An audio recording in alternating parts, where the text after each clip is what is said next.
Halo semua, kita sering mendengar bahwa saksi Yehova atau saksi Yehua adalah aliran sesat. Banyak yang berkata, jangan berdiskusi dengan saksi Yehova. Padahal, jika kita berdiskusi dengan mereka, argumentasi mereka berdasarkan Alkitab.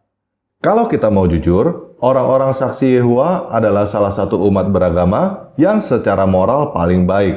Mereka menolak LGBT, free sex, poligami, mabuk, dan rokok. Mereka sopan dan benar-benar berusaha untuk hidup suci sesuai dengan Alkitab. Terus terang, secara moral, mereka adalah orang-orang yang lebih baik daripada rata-rata orang Kristen arus utama. Saya sendiri cukup salut dengan Saksi Yehova sebagai organisasi. Mereka sangat profesional, tertata rapi, kuat, dan militan. Mereka dengan konsisten jalan dari rumah ke rumah dan membuka booth untuk memberikan brosur dan Alkitab secara gratis. Brosur dan Alkitab yang mereka cetak itu tidak menggunakan material murahan.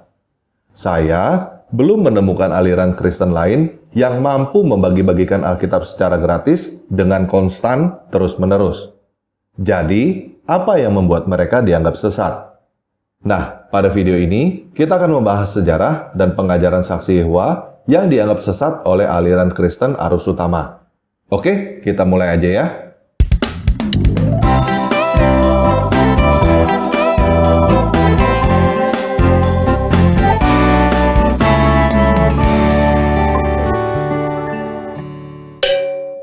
Nah, Saksi Yehova dimulai dari seseorang yang bernama Charles Taze Russell yang lahir di Pennsylvania, Amerika pada tahun 1852. Ketika kecil, Charles berjemaat di gereja Presbyterian. Kemudian, pada usia 13 tahun, dia pindah ke gereja kongregasi. Jadi, Charles tumbuh di lingkungan gereja Protestan. Pada usia 16 tahun, Charles mempunyai beberapa pertanyaan yang tidak terjawab dengan baik oleh gerejanya. Di antaranya, tentang Trinitas dan neraka. Kalau Tuhan itu baik, kenapa dia menghukum manusia di neraka? Sejak saat itu, dia menjadi kehilangan iman. Bisa dikatakan menjadi agnostik atau ateis. Pada tahun 1870, pada usia 18 tahun, dia menghadiri khotbah Jonas Wendell dari gereja Adventis. Walaupun Charles tidak sepenuhnya setuju dengan argumen Jonas Wendell, dia menjadi percaya kembali kepada Alkitab, lalu mendirikan grup belajar Alkitab bersama ayahnya. Grup itu mengambil kesimpulan bahwa beberapa doktrin gereja seperti Trinitas dan neraka tidak berdasarkan Alkitab. Pada tahun 1876, Charles bertemu dengan Nelson Barber yang memprediksi bahwa orang-orang Kristen yang sudah mati akan bangkit pada bulan April tahun 1878. Charles yang sepakat dengan Nelson menjual 5 toko bajunya senilai kira-kira 300.000 US dollar untuk mendukung Nelson menerbitkan buku-buku yang menyambut pengangkatan pada tahun 1878. Setelah ternyata tidak terjadi apa-apa pada tahun 1878, Charles mencari tahu apa yang salah di dalam prediksinya. Setelah debat dan tidak sepakat dengan Nelson, akhirnya mereka berpisah. Pada tahun 1879, Charles menerbitkan jurnalnya sendiri yang bernama Zion's Watchtower and Herald of Christ's Presence. Isinya seputar tafsir akhir zaman dan kerajaan Kristus yang akan datang. Sejak saat itu, para pendukungnya berkumpul untuk mempelajari Alkitab dan terbentuklah 30 perkumpulan jemaat. Pada tahun 1884, Charles menetapkan organisasinya sebagai organisasi non-profit yang mendistribusikan traktat dan Alkitab. Pada tahun 1886, nama organisasinya berubah menjadi Watchtower Bible and Tract Society. Charles Taze Russell meninggal pada tahun 1916. Semasa hidupnya, dia menulis banyak artikel, buku, traktat, dan lainnya sampai kira-kira 50.000 halaman. Satu set 6 buku karyanya yang berjudul Studies in the Scriptures terdistribusi sebanyak 20 juta kopi ke seluruh dunia selagi dia masih hidup. Setelah kematian Charles, Joseph Franklin Rutherford menggantikannya pada tahun 1917. Pada tahun 1920, Yosef membuat prediksi bahwa bapak-bapak orang Ibrani seperti Abraham dan Ishak akan bangkit pada tahun 1925. Dan sejak itu, kerajaan 1000 tahun Kristus akan dimulai. Yosef mempunyai peran penting dalam perkembangan dari grup belajar Alkitab menjadi organisasi dan doktrin saksi Yehova yang ada sekarang ini. Dia menulis buku ketujuh dari Studies in the Scriptures, melatih para anggotanya untuk menjadi pembicara dan pergi dari pintu ke pintu, melarang perayaan Natal dan ulang tahun, melarang hormat bendera dan menyanyikan lagu kebangsaan, dan memperkenalkan nama saksi Yehova pada tahun 1931. Joseph Franklin Rutherford meninggal pada tahun 1942. Selama 25 tahun kepemimpinannya, anggota Saksi Yehova mencapai lebih dari 100.000 jiwa dan buku-buku Saksi Yehova terdistribusi sampai 400 juta kopi ke seluruh dunia. Joseph Franklin Rutherford digantikan oleh Nathan Knorr. Sejak tahun 1966, pertemuan dan publikasi Saksi Yehova seputar prediksi bahwa kedatangan Yesus akan terjadi pada tahun 1975. Dan pada tahun 1975, prediksinya tidak terjadi lagi. Nathan Knorr meninggal pada tahun 1977. Dia mengubah sistem kepemimpinan dari seorang presiden di dalam Watchtower Society menjadi sekumpulan orang di dalam badan pemerintah Saksi Yehova. Nah, itulah sekilas sejarah tentang berdirinya Saksi Yehova. Satu hal yang mencolok di dalam perkembangan Saksi Yehova adalah tidak terlepas dari prediksi atau nubuat tentang akhir zaman. Ketika nubuat itu tidak terjadi, banyak yang langsung meninggalkan Saksi Yehova. Namun, banyak juga yang tetap menjadi anggota Saksi Yehova. Jumlah anggota Saksi Yehova meningkat tajam lagi ketika ada prediksi baru. Artinya, orang-orang suka dengan topik ramalan akhir zaman. Sebenarnya jika teman-teman perhatikan, banyak gerakan agama yang timbul karena topik serupa. Salah satunya adalah Islam. Orang Arab pada abad ke-7 mengharapkan kedatangan Dajjal, Isa Al-Masih, dan kiamat dalam waktu dekat. Itu sebabnya umat Muslim berkata bahwa Muhammad adalah nabi penutup. Maksudnya nabi penutup, sebenarnya mereka mengharapkan pada saat itu atau segera setelah Muhammad meninggal akan kiamat. Mereka sama seperti orang-orang yang masuk Saksi Yehova, yaitu karena takut ramalan kiamat akan segera datang. Hal ini mengingatkan saya pada Ulangan 18 ayat 22. Apabila seorang nabi berkata demi nama Yahweh dan perkataan itu tidak terjadi dan tidak sampai, maka itulah perkataan yang tidak difirmankan Yahweh. Dengan terlalu berani nabi itu telah mengatakannya, maka janganlah gentar kepadanya.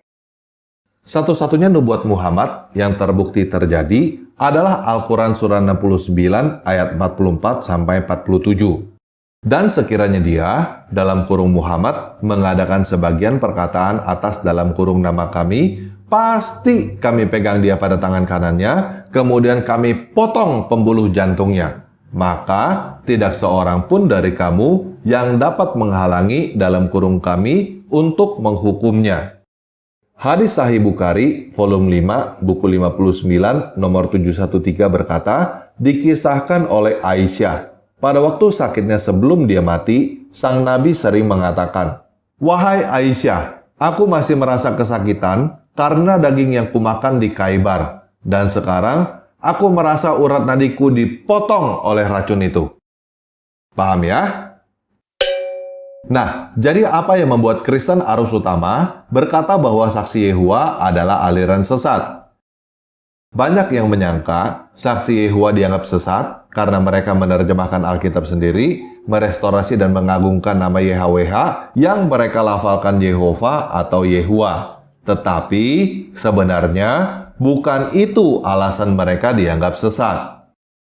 Banyak yang menerjemahkan Alkitab sendiri tanpa seizin gereja yang sudah ada. Salah satunya adalah Martin Luther yang memicu berdirinya Protestan. Banyak aliran Kristen lain yang juga merestorasi dan mengagungkan nama Yahweh, tetapi mereka bukan Saksi Yehova dan tidak dianggap aliran sesat. Selain itu, Katolik, Protestan, dan Ortodoks juga memang mengakui YHWH sebagai nama Bapa sejak dahulu kala. Kalau kamu merasa kamu Kristen, tetapi kamu alergi dengan nama Yehova, Yehua, atau Yahweh, kamu punya masalah, dan kamu harus lebih banyak belajar tentang Alkitab. Nah, jadi apa yang membuat Saksi Yehova dikatakan sesat? Yang membuat Saksi Yehova dikatakan sesat oleh Kristen Arus Utama adalah karena mereka menolak doktrin Tritunggal dan mereka menyebut diri mereka Kristen. Jika mereka menolak Tritunggal tetapi tidak menyebut diri mereka Kristen, mungkin cap bidat sesat kepada mereka tidak akan sekeras itu. Contohnya, Islam tidak dianggap bidat sesat oleh Kristen arus utama, walaupun Islam menolak Tritunggal, karena Muslim tidak menyebut diri mereka Kristen. Saksi Yehuwa mengajarkan bahwa Yesus adalah yang pertama diciptakan, dan segala hal lain diciptakan melalui Yesus. Sedangkan Kristen arus utama mengajarkan bahwa segala sesuatu diciptakan oleh Yesus juga, tetapi Yesus tidak diciptakan. Yesus bukan ciptaan. Bagi Kristen arus utama, ajaran saksi Yehuwa yang ini adalah ajaran Arianisme yang dikutuk oleh bapak-bapak gereja pada zaman dahulu. Paham ya? Nah, sebenarnya ada masalah lain yang cukup menarik, yaitu tentang baptis. Saksi Yehuwa juga melakukan baptis. Di kalangan Kristen sendiri, sebenarnya ada perdebatan tentang formula baptis. Baptis yang alkitabiah itu di dalam nama Yesus atau di dalam nama Bapa, Putra, dan Roh Kudus. Perdebatan ini sebenarnya cukup sengit dan memicu saling teriak sesat-sesatan juga. Nah, pertanyaannya, bagaimana cara saksi Yehuwa membaptis? Saksi Yehuwa membaptis dengan cara diselam, tetapi bukan di dalam nama Bapa, Putra, dan Roh Kudus, bukan di dalam nama Yesus, dan juga bukan di dalam nama Yehuwa. Saksi Yehuwa dibaptis dengan diajukan dua pertanyaan. Pertanyaan pertama, atas dasar korban Yesus Kristus, apakah saudara sudah bertobat dari dosa-dosa saudara dan membaktikan diri kepada Yehuwa untuk melakukan kehendaknya? Pertanyaan kedua, apakah saudara mengerti bahwa pembaktian dan baptisan saudara menyatakan saudara sebagai seorang saksi Yehuwa yang bergabung dengan organisasi yang dibimbing oleh Roh Allah? Jadi, baptis di dalam saksi Yehuwa bisa dikatakan lebih berarti ritual untuk masuk dan komitmen kepada organisasi saksi Yehuwa. Nah, terlepas dari masalah doktrin dan sesat-sesatan, menurut saya, orang Kristen seharusnya malu dan belajar dari saksi Yehuwa. Yang pertama, tidak masuk akal jika seseorang yang moralnya lebih buruk mengatai orang yang moralnya lebih baik sebagai orang yang sesat.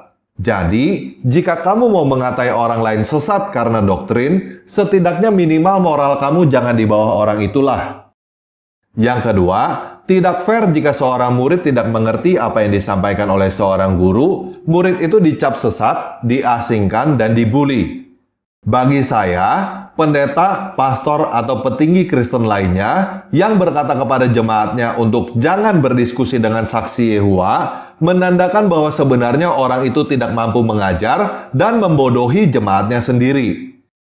Daripada melarang jemaat untuk berdiskusi dengan saksi Yehuwa, lebih baik jelaskan doktrin Tritunggal kepada jemaat dengan baik, supaya jemaat bisa memahami dan menerima dengan hati nurani dan akal sehat, sehingga tidak terbawa oleh ajaran saksi Yehuwa.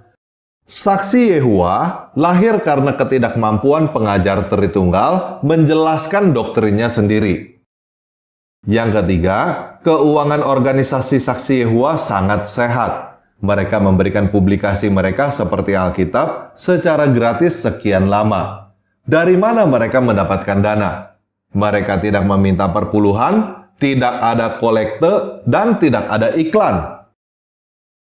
Dana mereka 100% berasal dari sumbangan sukarela para anggota mereka yang dikelola dengan bijaksana oleh para petinggi mereka. Mereka tidak foya-foyakan dana yang diberikan oleh jemaat untuk gaya hidup, gedung mewah, dan barang-barang yang tidak berguna. Jadi, terlepas kamu berkata saksi Yehuwa sesat atau tidak, saya mau berkata, kalau kamu mengaku Kristen, seharusnya kamu malu kepada saksi Yehuwa yang kamu katai bidat sesat itu.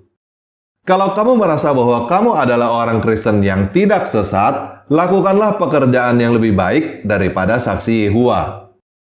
Oke, sekian video kali ini. Yesus Kristus penguasa kita memberkati.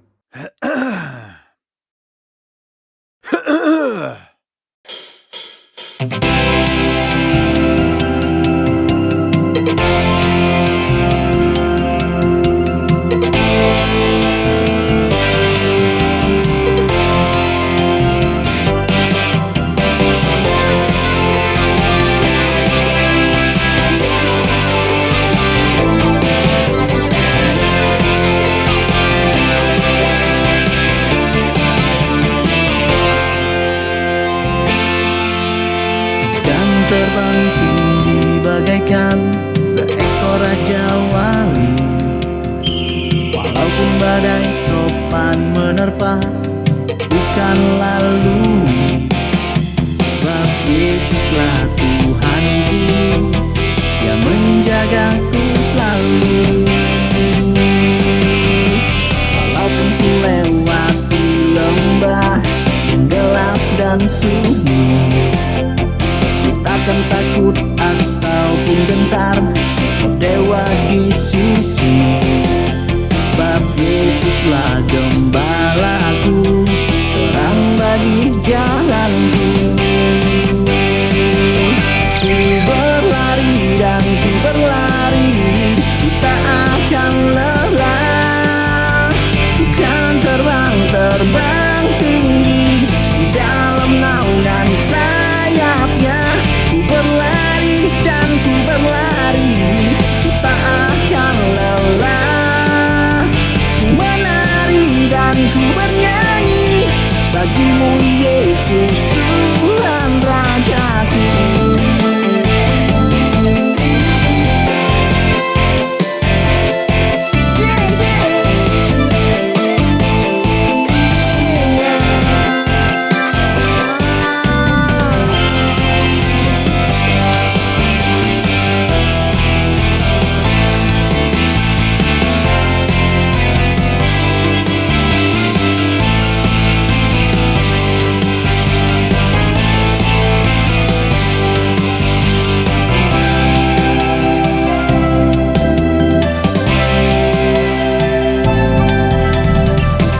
Terbang tinggi bagaikan seekor raja wali.